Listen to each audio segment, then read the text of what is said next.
Another thing that Civil can enable designers to use is a common set of shared coordinates. A shared coordinates is a point that enable multiple files from different authoring software to be aligned using a common date. Within Civil 3D, you can establish alternate insertion points, and these are aligned with monument on the site, namely a water monument. And the point can be exported as an XML file that can be retrieved and accessed both in AutoCAD and Revit. Now we just shift personas here, and now I'm taking the role of a landscape architect.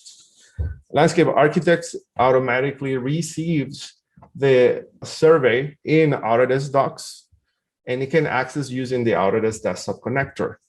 Desktop Connector is the equivalent of file repository of information mapped in your local drive. The civil information can be linked into the landscape architecture plan, and we can access georeference imagery in AutoCAD correctly aligned with the monument identified by the civil. On the screen, you see the geographic location tool that's been available in AutoCAD for several years, which allow me to identify imagery that is correctly geolocated in AutoCAD. In this case, we are using BIM maps in order to locate the monument in the site. Once the monument is identified, we can add a markup and align it with the appropriate coordinate system to match the civil and topography.